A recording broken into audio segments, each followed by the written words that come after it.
Hi everyone, welcome back.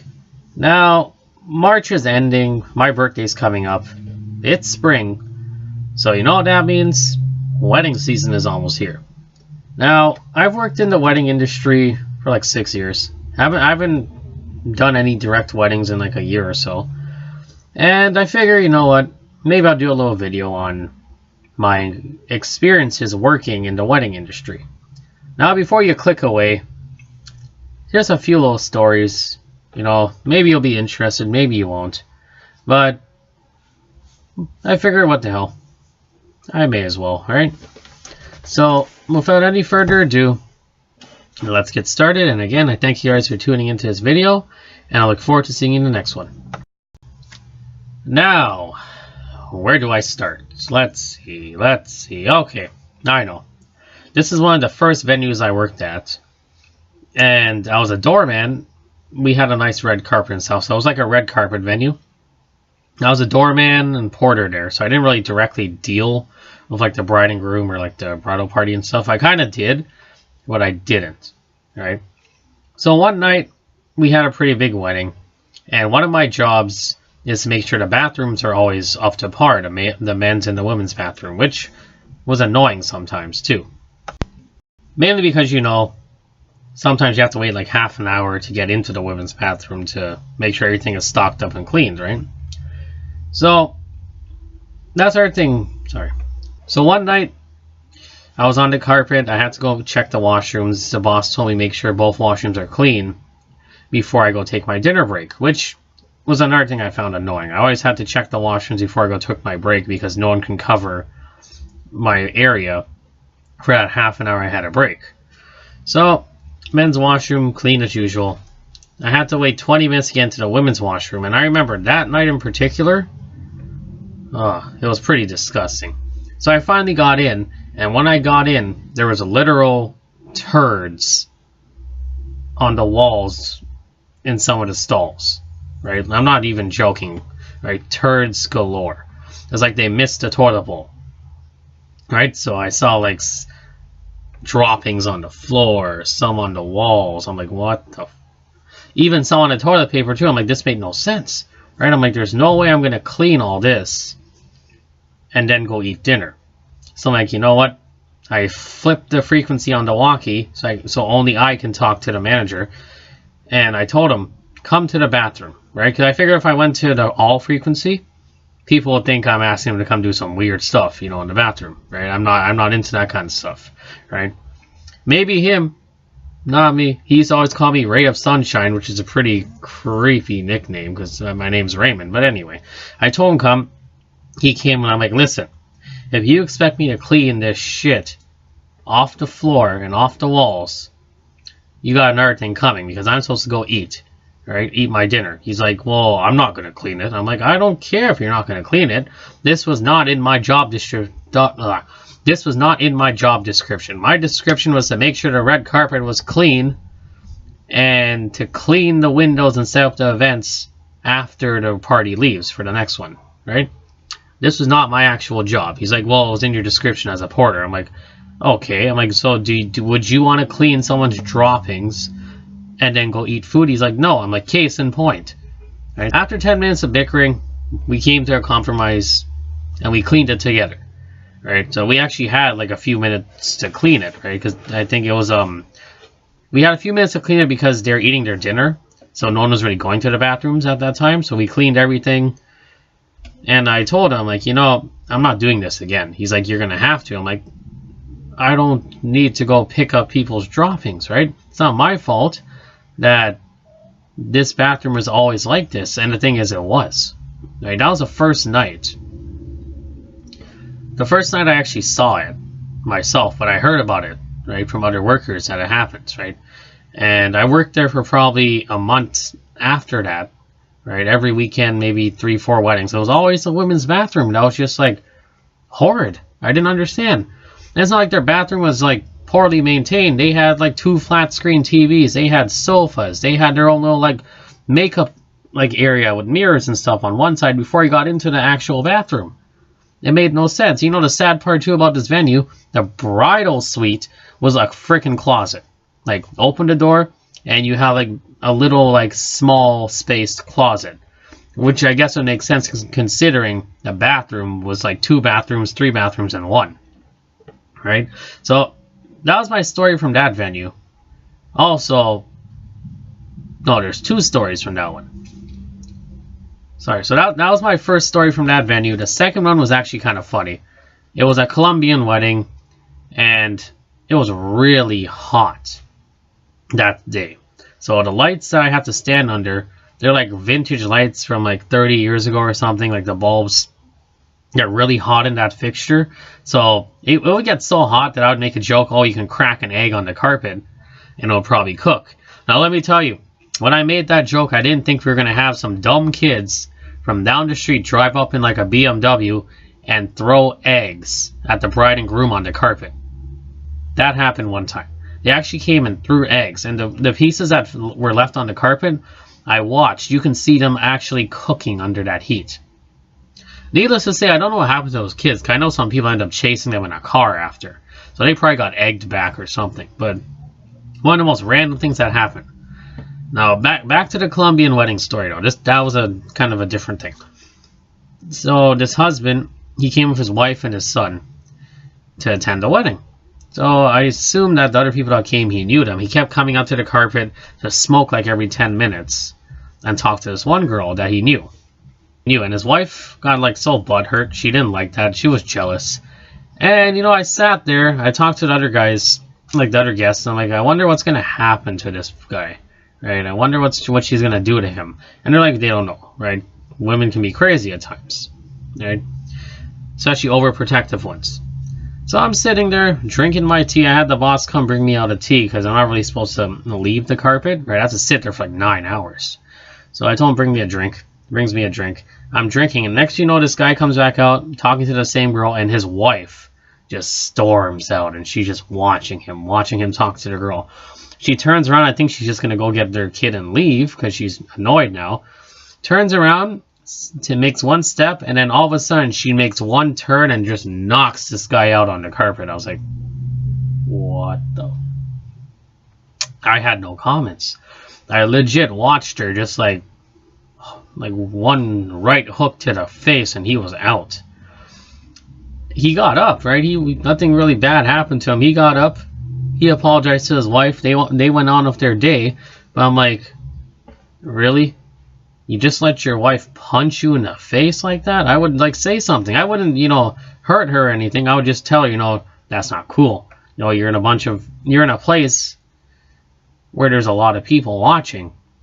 Words get spread through the grapevine that you don't wear the pants in your marriage. You just let your wife sucker punch you in the face. Not even a sucker punch. That was like a straight up hook to the face. Right? And I don't know. That was like really random. And the last story too from this venue, I don't know if sometimes it kind of makes me laugh how it happened. It kind of makes me sad too. Right? I kind of felt bad for the bride. So it was an Asian wedding. A lot of preparations, a lot of guests, a lot of things happened. And after the bride and groom said I do, they couldn't find a groom. They had to go do the first dance and everything, and no one knew where this guy was. So we had to delay the reception by, I think it was an hour to find out, to go find the guy. He left the venue. No one knew where he went. So pretty much 45 minutes pass, and then I see a group of guys run out and say, oh, they know where he is. So I'm like, oh, it's going to get interesting. Let's see what happens. So they come back with the guy 20 minutes later, and no one tells you what happened, right? I'm sitting at the carpet because I can't really do anything. Right? The reception hasn't started. That means I can't go eat, maintain the facilities and stuff.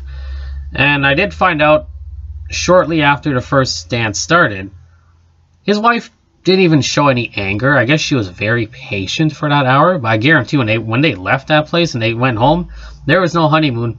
She probably beat him. Just gave him a good spanking or something. Because where he disappeared to? He went I think it was 6 blocks away to a parking lot where someone else's car was. He was one of the groomsmen or something. And he was getting high in the car. So I guess he was nervous. He just got married. He has a wife now. He doesn't know what's going to happen. So he just runs away for an hour to get high. Forgetting that he had to go, forgetting that they had to do their first dance, right? He came back. I remember when he walked in after they found him, he was like zonked off his like rocker. He was high off his rocker. I'm surprised the wife didn't just tell him to go screw himself dead and there. I guess he got a chance, but honestly, guys, or even ladies, after you say I do, would you run away to get high before, you know, doing your reception? Like, I think that's just stupid, right? So that's it for that venue. Now the next venue I worked at was a little bit different. It was more high class, and when I mean high class, I mean people just really wasted their money. Honestly, like one wedding, a bride got driven down the aisle. They had an outside wedding on our garden area. She got driven down the aisle in a golf cart, which to this day I still think is weird. But that's not like the highlight of stuff that happened there, wedding wise. There is one story I'm only going to say from this place, because actually two. There's two stories I'll say, and then I'll probably be done from this section. There's two stories from this place. The first one is a couple did a lot of planning for their wedding. They planned their wedding pretty thoroughly. They had a guest list of 1,000 people, 7-course meal, etc.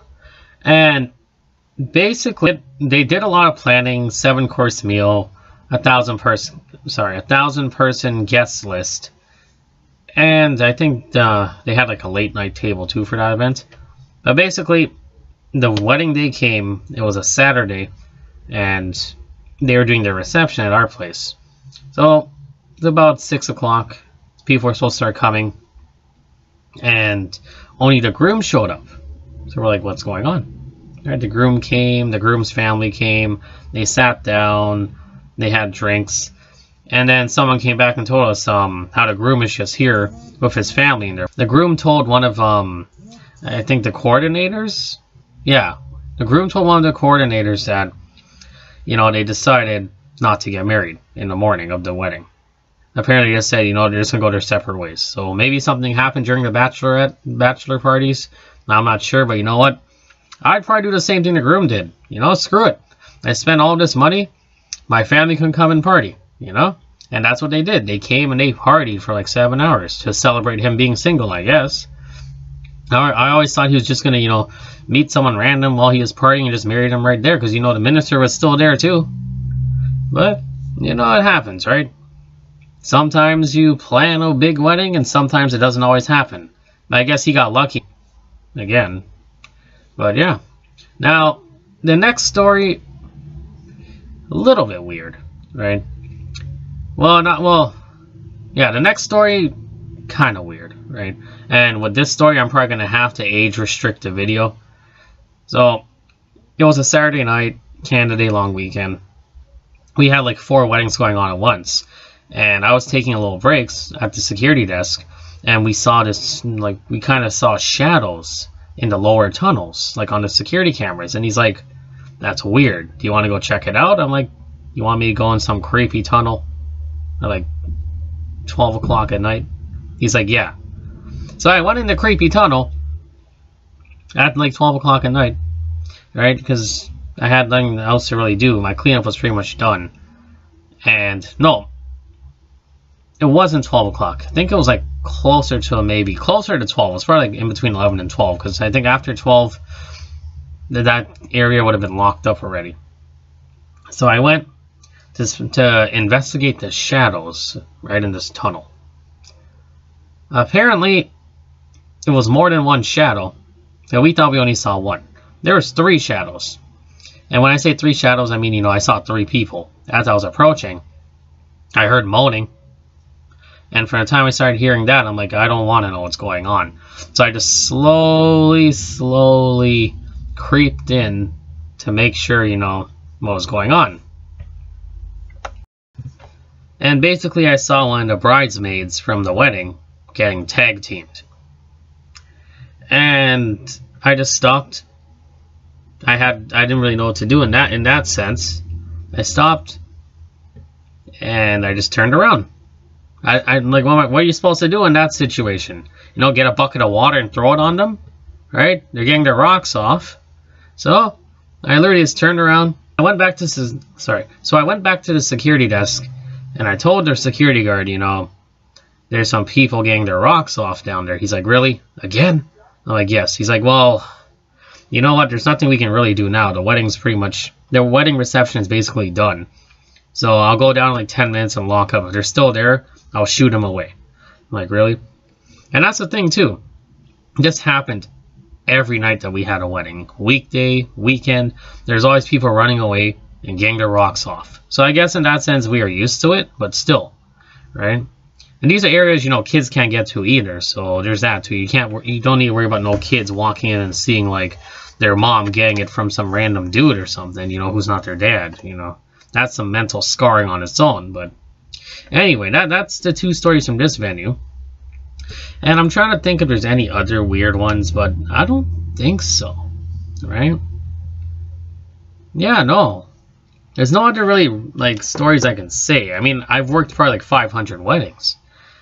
But when it comes down to it, I have a lot of stories, just a few of them stuck in my head. These ones I kind of found to be still entertaining up until now. That's why I chose to talk about them. Anywho, if I think of more stories, I'll let you guys know.